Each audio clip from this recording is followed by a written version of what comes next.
Hi there, today is day 7 of the enhanced community quarantine here in Bacolod city. We are about halfway through. Today I would like to not talk about the quarantine actually, but I would like to talk about another major health concern here in the Philippines. This gives us the opportunity to move on to a more lighthearted topic, animal bites and rabies. And the reason I would like to talk about that is because I just recently had my own brush with animal bites as I was bitten by a dog and had to start receiving anti-rabies treatments. And I have one more shot to go before I'm finished with that. Hopefully I'll be perfectly fine. I don't think the dog that actually bit me has rabies, so I don't think I am at much risk, but better safe than sorry. So this video I would like to split up into two parts. First, a quick brief overview of rabies here in the Philippines and what you need to think about, and then I'd just like to tell you about my own particular experience, both with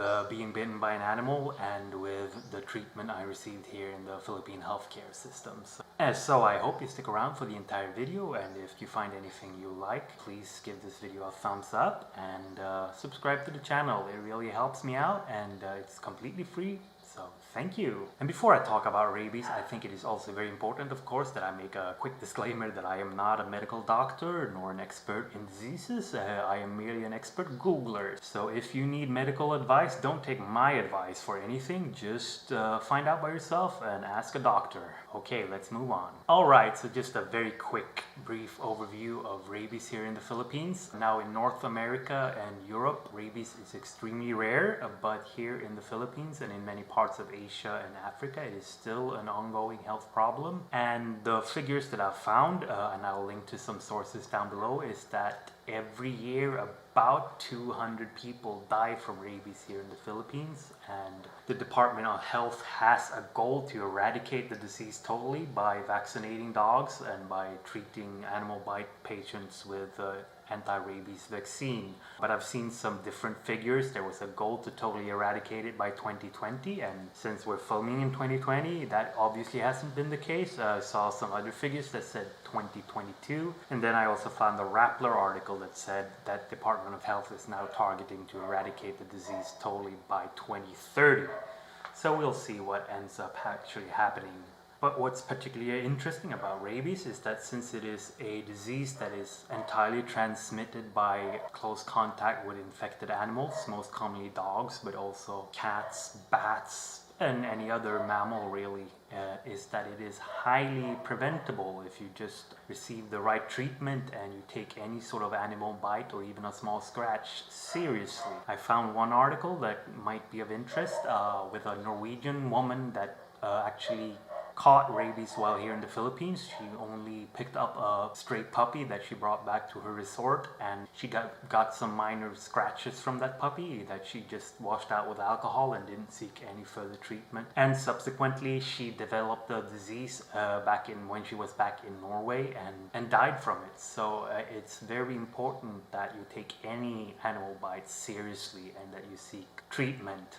Now, if the animal bite is not serious, the actual bite itself is small or minor, you do not need to go to the emergency room just for rabies, because the disease usually spreads very slowly, at least when the bite occurs somewhere not near to the brain, because it travels through the central nervous system. So you just have to go within the first 48 hours or so, and you will start your anti-rabies treatment, and you will go through a series of shots, and it will not 100% protect you from the disease as far as I understood, but nearly 100% eliminate the risk of developing rabies. So it is certainly worth doing, because if you do get to the point where you are displaying symptoms of rabies, it is too late to do anything and you are pretty much guaranteed to die from the disease. So it is one of those diseases that it is highly preventable, and really very few people, if any, would have to die from it if they just got the proper treatment. But it is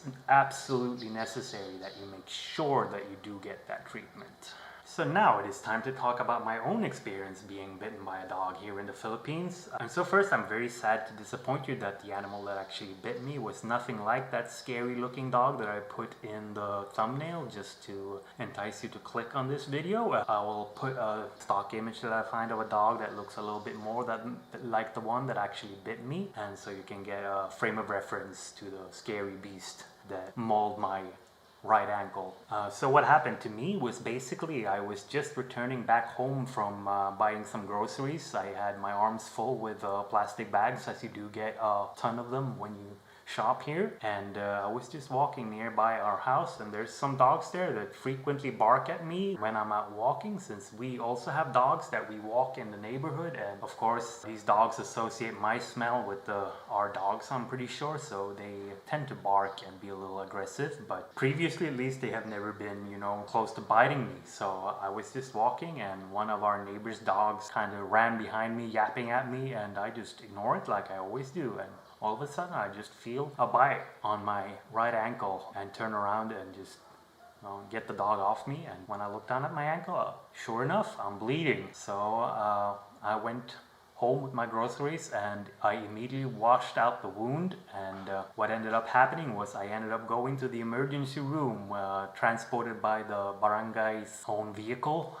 I think this was perhaps a little bit over the top, but because the bite itself wasn't serious. But anyway, that's what we ended up doing, and that day I received 2 tetanus shots, one in each shoulder, and they washed out my wound, bandaged it, and also gave me a 1-week antibiotics cure. I didn't receive the rabies shot that day, actually, even though I was supposed to, because they simply didn't have any rabies vaccine. So they referred me to either go to a public hospital or to a private one, and we ended up going to the public hospital, since it is actually free to receive the rabies vaccine in a public hospital. So that's what I kind of recommend you to do, because why spend money for something that you can get for free? At the public hospital here in Bacolod, things actually have been running very smoothly, considering I had to go there. I've been there now 3 times, and I'm gonna have to go there a 4th time in a little while. So I'm very happy that their